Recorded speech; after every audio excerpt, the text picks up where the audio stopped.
Le jour se lève à peine sur la ferme quand Lou pousse la porte de la cuisine, les traits tirés, le regard encore noyé d'une nuit sans sommeil. Le silence l'enveloppe, épais, presque accusateur. Chaque pas résonne comme un rappel de ce qu'il a perdu, et surtout de ce qu'il croit avoir détruit de ses propres mains. Clotilde, déjà debout, tente de masquer son inquiétude derrière des gestes trop attentionnés. Elle lui parle doucement, prépare le petit déjeuner avec une application presque fébrile, comme si chaque tasse de café pouvait réparer l'irréparable. Mais Lou n'entend qu'à moitié. Il acquiesce, esquisse un sourire absent, et son esprit retourne, encore et encore, au moment où Joséphine lui a dit que tout devait s'arrêter. Joachim, lui, ne pose pas de questions inutiles. Il observe, attend. Puis, quand Lou finit par lâcher d'une voix rauque qu'il n'arrive plus à se regarder sans honte, il l'attire simplement contre lui. Ce geste, brut et silencieux, dit plus que n'importe quel discours. Lou s'y accroche, comme à une bouée, laissant enfin échapper ce poids qu'il portait seul. Pendant ce temps, à l'institut, l'atmosphère n'est guère plus légère. Le petit déjeuner à la ferme vire à la joute verbale entre Alice et Stanislas. Les mots claquent, secs, révélant une fracture plus profonde qu'un simple désaccord professionnel. Alice défend la pâtisserie avec une passion presque arrogante, minimisant le rôle de la salle, tandis que Stanislas encaisse, crispé, sous le regard inquiet d'Angèle. Angèle tente d'apaiser les esprits, proposant une idée qui se veut pédagogique mais qui sonne comme un défi, un stage d'observation au double A pour qu'Alice comprenne enfin ce qui se joue loin des fourneaux. Alice accepte, à contre-cœur, sans mesurer encore à quel point cette immersion va ébranler ses certitudes. À l'autre bout de l'institut, Clotilde prend Anouk à part. Elle lui parle de Lou, de sa rupture, de sa fragilité. Elle lui demande d'être indulgente en cours, presque suppliante. Anouk écoute, attentive, mais son regard se durcit légèrement. Elle pense, sans le dire, que trop protéger Lou risque de l'étouffer davantage. Elle connaît ce piège, celui où la compassion excessive finit par enfermer. Lorsque Lou rejoint Anouk en cuisine, la tension est palpable. Il essaie de se concentrer, mais ses gestes manquent de précision, son esprit décroche. Anouk le remarque immédiatement. Elle ne le brusque pas, mais elle sent que quelque chose doit être dit, ou fait, pour briser cette spirale qui les aspire tous les deux. C'est alors qu'elle lui propose de sortir, de quitter les murs de l'institut. Direction les marais salants. Lou hésite, conscient qu'il devrait finir une tarte, respecter le programme. Anouk balaie l'objection d'un geste là. À quoi bon travailler quand l'âme est ailleurs? Ces mots résonnent étrangement justes, et Lou cède. Sur place, le vent fouette leur visage. Anouk s'arrête, le regard perdu vers l'horizon, et la vérité jaillit, brute, sans filtre. Cela fait exactement 1 an. 1 an jour pour jour que son second s'est suicidé. Depuis, pas une journée sans que sa pensée ne revienne à lui, à ce qu'elle n'a pas vu, pas compris, pas empêché. Les larmes montent, incontrôlables. Lou reste figé, bouleversé par cette douleur qu'il découvre enfin.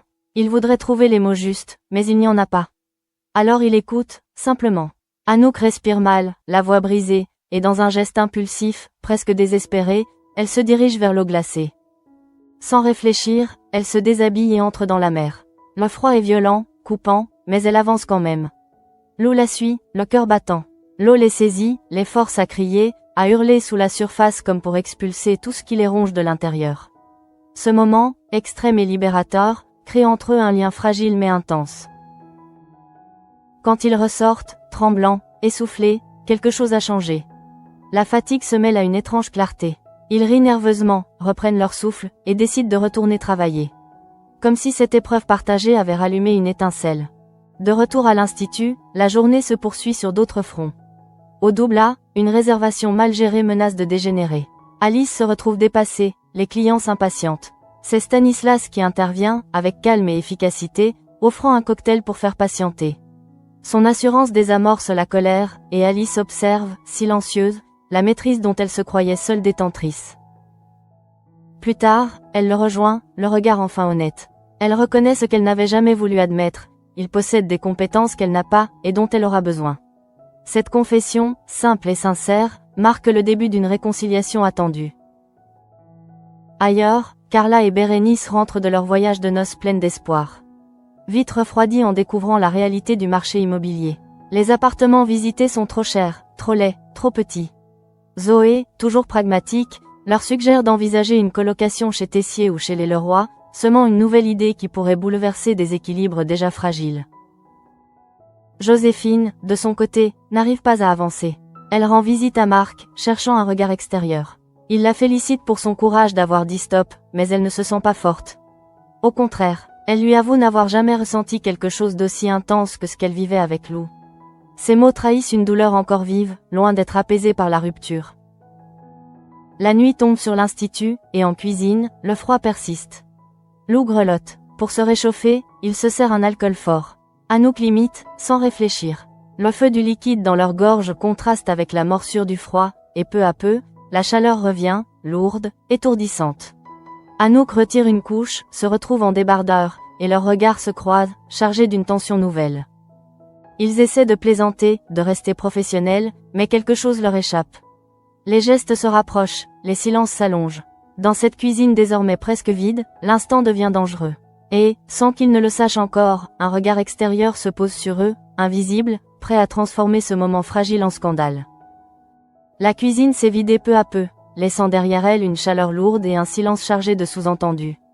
Lou reste immobile, le verre encore à la main, tandis qu'Anouk tente de reprendre contenance. Le froid de tout à l'heure semble déjà lointain, remplacé par cette sensation diffuse qui brouille les repères et rend chaque regard plus intense qu'il ne devrait l'être. Ils échangent quelques mots sans importance, parlent de la tarte inachevée, du timing à rattraper, mais leurs voix trahissent une nervosité qu'ils ne cherchent même plus à dissimuler. Lou sent son cœur battre trop vite, comme s'il anticipait une faute avant même de l'avoir commise. Il se répète qu'il devrait s'éloigner, penser à Joséphine, à Joachim, à tout ce qu'il risque de perdre encore. Anouk, elle, lutte contre une autre tempête. La douleur de l'anniversaire, l'image de son second disparu, la violence du bain glacé. Tout se mélange. Elle se sent vidée et brûlante à la fois. Dans cet état de fragilité extrême, la présence de Lou agit comme un ancrage dangereux, rassurant et tentant à la fois. Pendant ce temps, Joséphine erre dans les couloirs de l'institut comme une âme en peine. Sa conversation avec Marc n'a pas apaisé son malaise, bien au contraire. Elle réalise que rompre n'a pas effacé l'amour, seulement déplacé la souffrance. Chaque pas la rapproche d'un souvenir, chaque visage croisé lui rappelle Lou, son sourire, ses failles.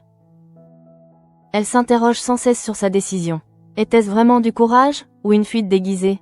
Marc a tenté de la rassurer, de lui dire qu'elle avait fait ce qui était juste pour se protéger. Mais au fond d'elle, une petite voix insiste, rien n'est réglé, tout est suspendu. Au double A, l'atmosphère a changé. Alice observe Stanislas avec un regard neuf. Elle se remémore la scène de l'après-midi, la façon dont il a su calmer les clients, transformer une tension en attente presque conviviale. Cette maîtrise, elle ne peut plus la nier. Pour la première fois depuis longtemps, elle accepte l'idée de ne pas tout savoir. Cette prise de conscience l'ébranle plus qu'elle ne l'admet. Elle se sent à la fois soulagée et vulnérable. Reconnaître ses limites, c'est aussi accepter de se remettre en question. Stanislas, de son côté, perçoit ce changement subtil et choisit de ne pas en abuser. Leur réconciliation se construit sur cette nouvelle base, fragile mais sincère. Chez les Leroy, Carla et Bérénice tentent de dédramatiser leur retour à la réalité. Elles plaisantent sur les appartements trop petits, trop chers, sur les visites qui s'enchaînent sans espoir. Mais derrière l'humour, une inquiétude se dessine. Leur vie à deux commence, et déjà les contraintes s'imposent.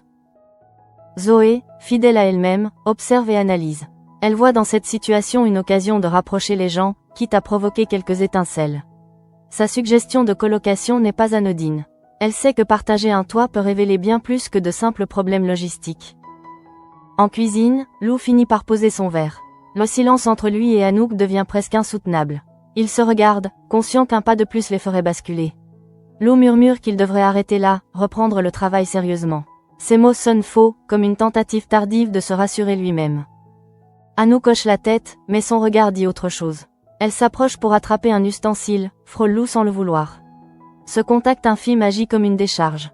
Lou ferme les yeux une seconde, tente de reprendre le contrôle. Mais le poids de la journée, la fatigue émotionnelle et l'alcool forment un cocktail dangereux. À quelques mètres de là, sans qu'il ne s'en doute, un téléphone est déjà prêt à capter ce qui pourrait devenir une arme redoutable. Un regard indiscret observe, patiente, guette l'instant où la ligne sera franchie. Lou et Anouk, absorbés par leurs propres tourments, ignorent totalement qu'ils ne sont plus seuls. La nuit avance, et avec elle, la sensation que quelque chose d'irréversible se prépare. Joséphine, chez elle, fixe son téléphone sans oser appeler. Alice repense à ses certitudes ébranlées. Carla et Bérénice font des plans sans savoir où elles dormiront le mois suivant.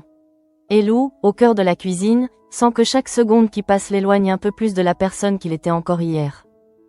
Rien n'a encore explosé. Tout est en suspens, tendu comme un fil prêt à céder. Et dans cet équilibre précaire, il suffirait d'un geste de trop pour que tout bascule. La cuisine est désormais plongée dans une pénombre étrange, seulement troublée par quelques lumières restées allumées au-dessus des plans de travail. Cette semi-obscurité donne au lieu une atmosphère presque irréelle, comme si l'institut retenait son souffle. Lou sent cette tension lui serrer la poitrine, un mélange de fatigue, de culpabilité et d'envie qu'il ne parvient plus à démêler. Anouk s'affaire près de lui, mais chacun de ses gestes semble calculé malgré elle, trop lent, trop chargé de sens.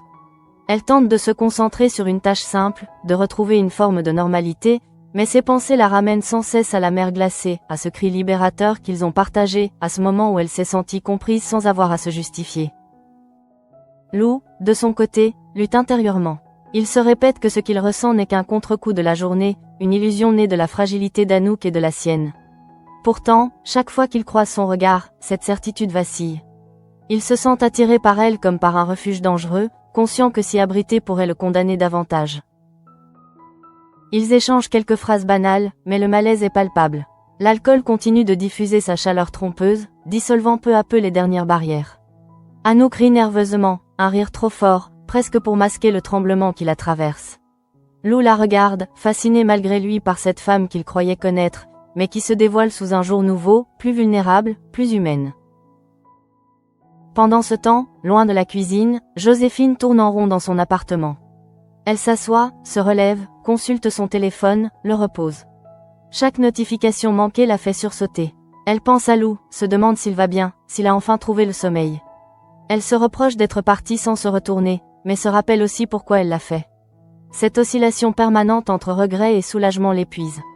Elle se remémore les mots de Marc, sa bienveillance, sa façon de lui dire qu'elle devait penser à elle. Mais une question revient sans cesse, lancinante, et si elle avait abandonné Lou au pire moment ? Cette idée la hante, accentuant un sentiment de culpabilité qu'elle n'ose partager avec personne. Au Doubla, la soirée se déroule sans incident majeur, mais Alice n'est pas totalement présente. Son esprit revient sans cesse à la scène de l'après-midi, à cette sensation désagréable d'avoir été dépassée. Elle observe la salle, écoute les échanges, et commence à percevoir la complexité qu'elle avait toujours sous-estimée. Chaque client est une équation différente, chaque attente un défi subtil. Stanislas, attentif, remarque son trouble. Il n'en fait pas un sujet frontal, mais adapte son comportement, la laissant observer, apprendre, sans la brusquer. Cette attitude apaise Alice plus qu'elle ne l'aurait cru. Elle réalise que reconnaître les compétences de l'autre n'est pas une défaite, mais peut-être le début d'une évolution nécessaire. À l'institut, la nuit s'épaissit. Lou et Anouk se retrouvent seuls dans l'espace derrière les cuisines, un lieu habituellement anodin, devenu soudain chargé d'une intimité troublante. Le bruit lointain des installations, le claquement discret d'une porte, tout semble amplifié par le silence. Anouk s'arrête, hésite, puis se tourne vers Lou. Son regard est franc, presque défiant.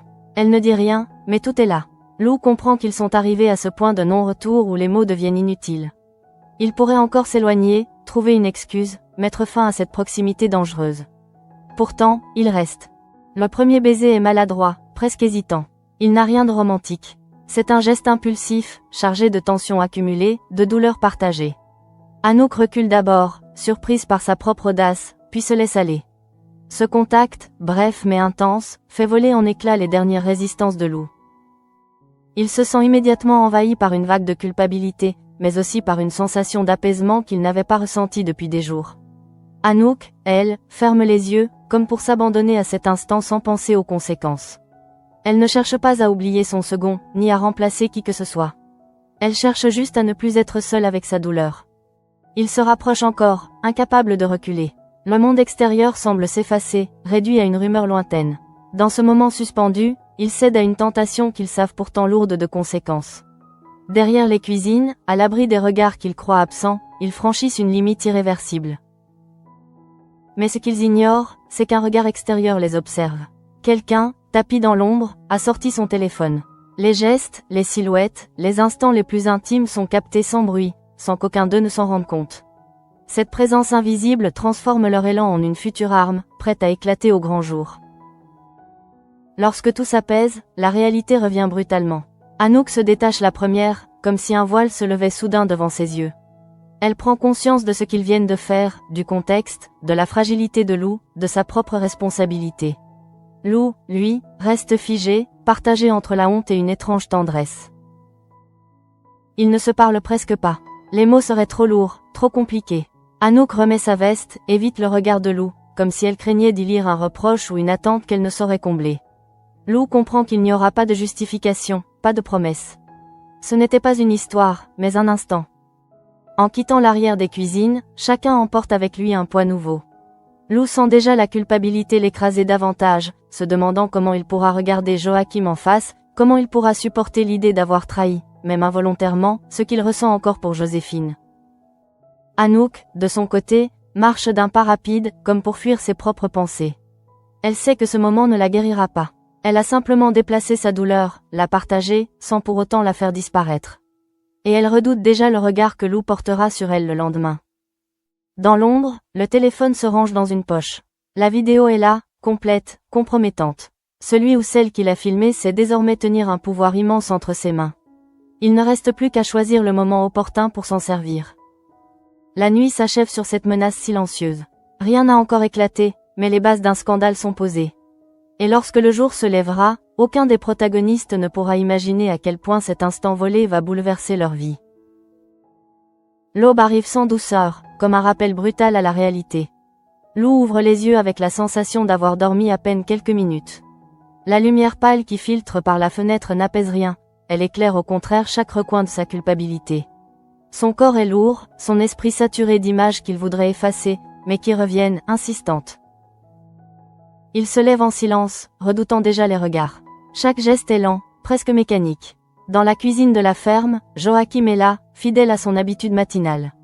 Il salue Lou d'un sourire fatigué, sans soupçonner la tempête intérieure qui l'agite. Lou répond à peine, la gorge serrée, incapable de soutenir longtemps ce regard bienveillant. Clotilde, attentive, remarque immédiatement son malaise. Elle lui pose quelques questions, tente de savoir s'il a mieux dormi, s'il se sent un peu plus apaisé. Lou esquive, parle de fatigue, d'un simple coup de mou.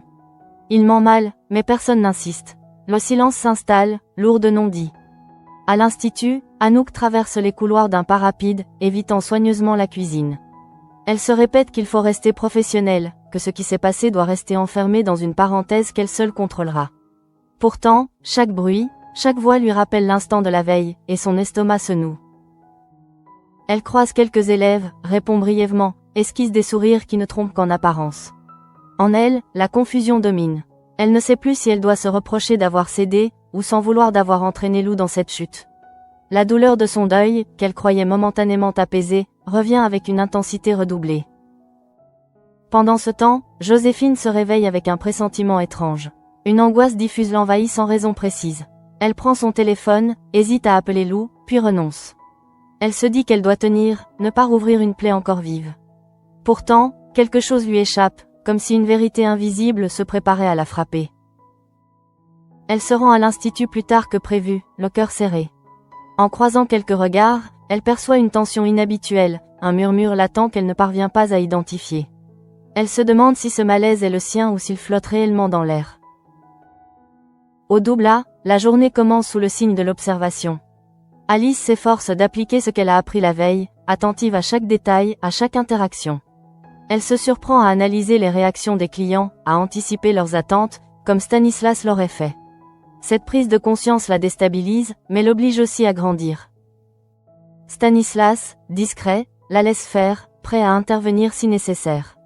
Leur relation a changé de nature, moins de rivalité, plus de complémentarité.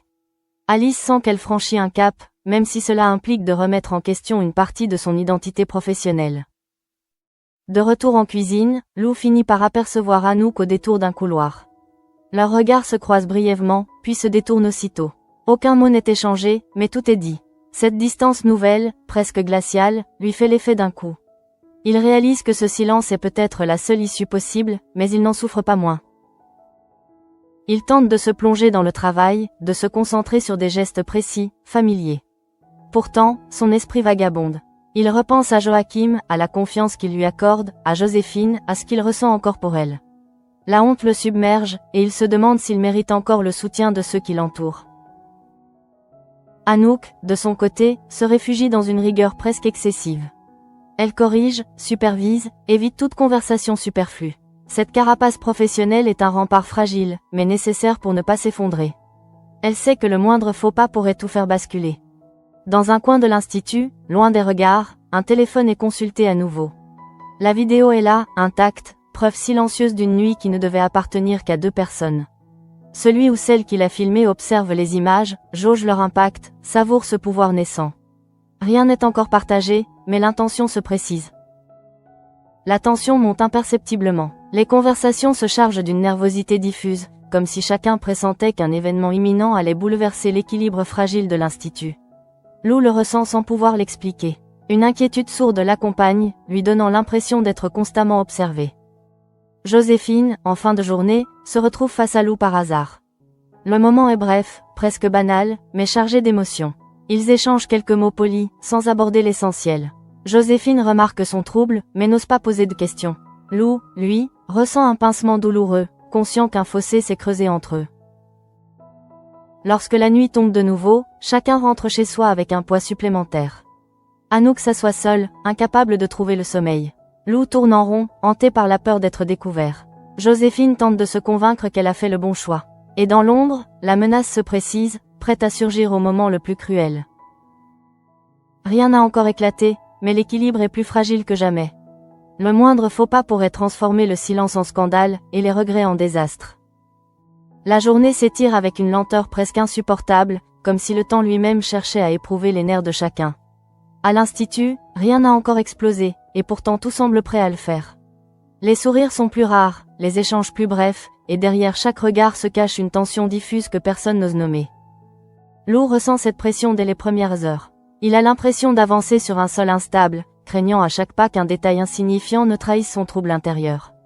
Il se surveille, contrôle ses gestes, ses paroles, mais plus il tente de paraître normal, plus l'effort le fatigue. Son esprit est occupé par une seule question, lancinante. Combien de temps ce secret pourra-t-il rester enfoui? Il évite Anouk avec une application presque maladroite. Ce n'est pas un rejet, mais une forme de protection mutuelle qu'il s'impose. Il se dit que mettre de la distance est la seule manière d'éviter d'aggraver la situation. Pourtant, cette absence de dialogue ne fait qu'accentuer le malaise. Chaque silence devient plus lourd que les mots qu'il n'ose pas échanger. Anouk, de son côté, sent la fatigue nerveuse s'installer. Elle dort mal, se réveille en sursaut, revoyant sans cesse les images de cette nuit qu'elle voudrait déjà effacer. Elle se reproche son manque de vigilance, sa faiblesse passagère, tout en sachant que la douleur qu'elle portait ne pouvait rester contenue éternellement. Cette contradiction la ronge, la rendant plus dure, plus distante que d'ordinaire. Elle observe Lou de loin, consciente de l'effet qu'elle a encore sur lui. Cette lucidité la blesse autant qu'elle la rassure. Elle ne veut ni l'attirer davantage ni le repousser brutalement. Elle cherche simplement à reprendre le contrôle, à remettre une frontière claire là où elle a disparu trop vite. Pendant ce temps, Joséphine continue de se débattre avec ses propres tourments. Elle tente de se concentrer sur ses cours, mais son esprit vagabonde sans cesse.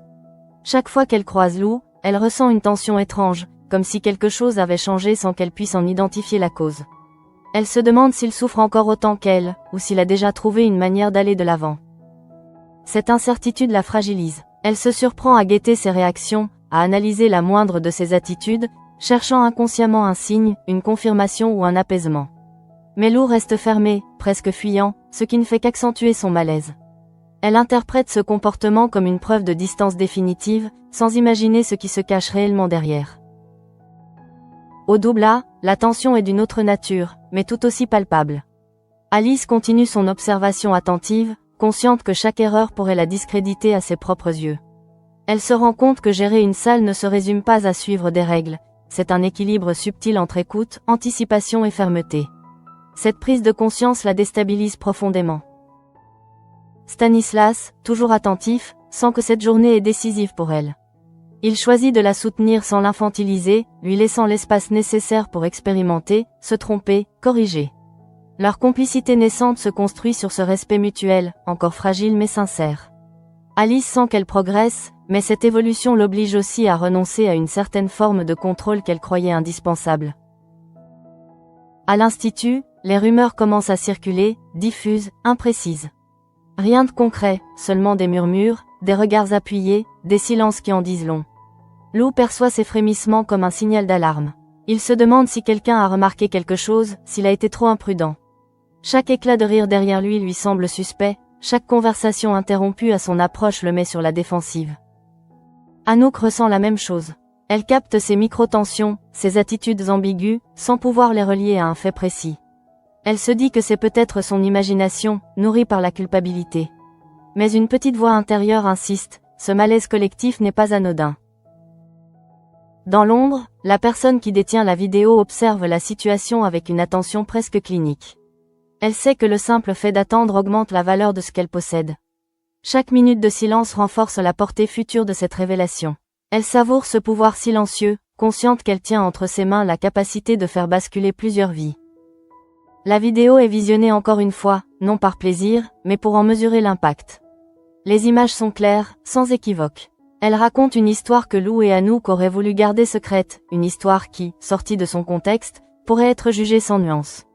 Celui ou celle qui les regarde sait qu'une fois diffusée, il sera impossible de revenir en arrière. En fin de journée, Lou se retrouve seul, assis sur un banc, le regard perdu. Il se remémore les paroles de Joachim, ce soutien inconditionnel qui l'a tant aidé à tenir. L'idée de le décevoir lui est insupportable. Il se demande s'il doit parler, avouer, prendre les devants. Mais à qui, et comment expliquer ce qu'il ne comprend pas lui-même? Anouk traverse la même réflexion. Elle se demande si le silence est la meilleure option, ou s'il ne fait que préparer une chute plus violente. Elle connaît les dégâts que peut causer une vérité révélée sans ménagement. Pourtant, elle redoute encore plus le moment où elle perdra toute maîtrise de la situation. Joséphine, elle, termine la journée avec un sentiment d'inachevé. Elle se sent exclue d'une dynamique qu'elle ne perçoit pas clairement. Cette impression d'être à côté de quelque chose, sans en saisir la nature, la rend nerveuse. Elle se promet de ne pas replonger, de rester fidèle à sa décision, mais son cœur ne suit pas toujours la logique de son esprit. La nuit tombe de nouveau sur l'institut, et avec elle, une attente presque palpable. Chacun rentre chez soi avec la sensation qu'un événement majeur approche, sans savoir quand ni comment il se produira. Le silence devient oppressant, chargé de promesses sombres. Rien n'est encore révélé, mais tout est prêt. Les regards, les non-dits, les peurs accumulées forment un terrain fertile pour le scandale à venir. Et lorsque la vérité éclatera, elle n'épargnera personne. La nuit n'a apporté aucun répit. À l'aube, l'institut semble figé dans une attente sourde, comme si les murs eux-mêmes pressentaient l'onde de choc imminente.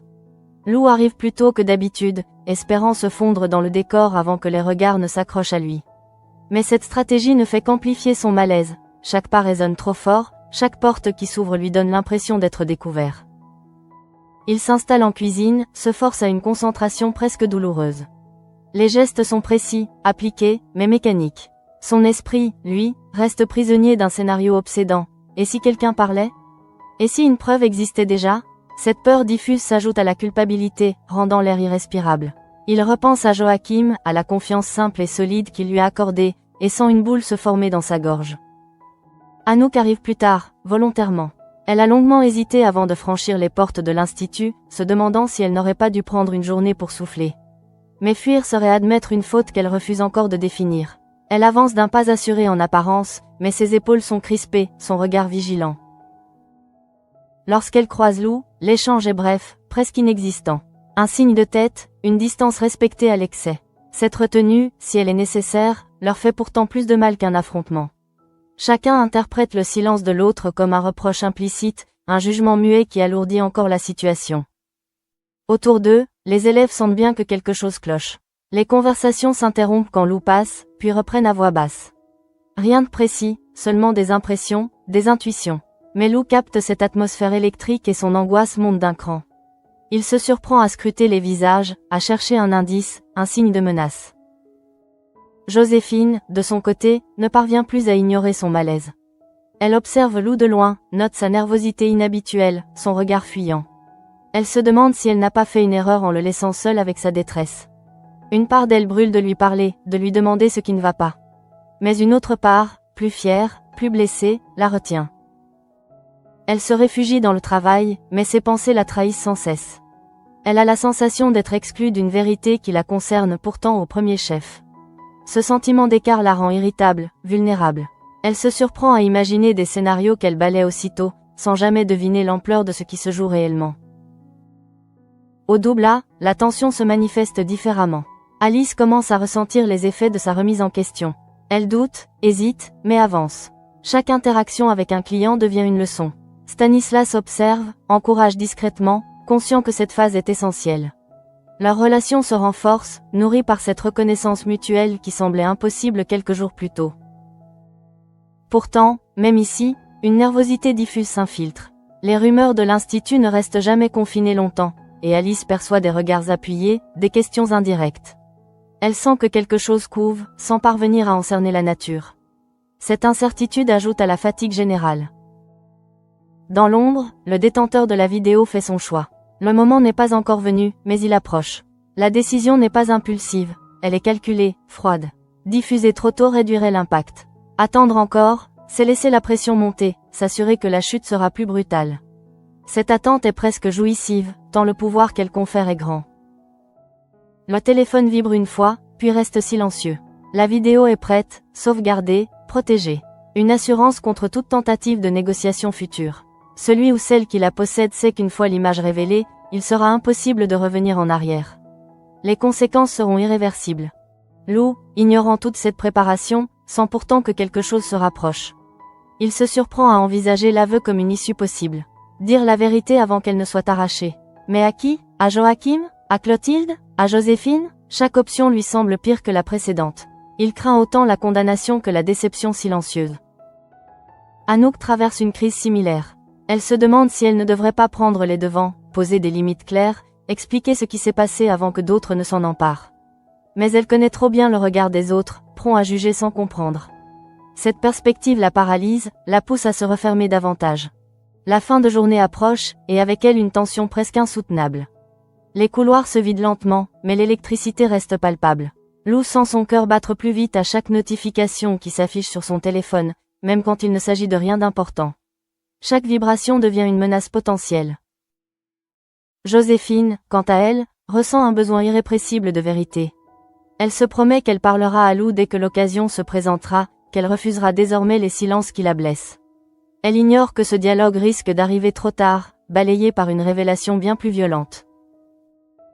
Lorsque la nuit tombe, l'Institut est plongé dans un calme trompeur. Chacun rentre chez soi avec l'impression que le point de rupture est imminent.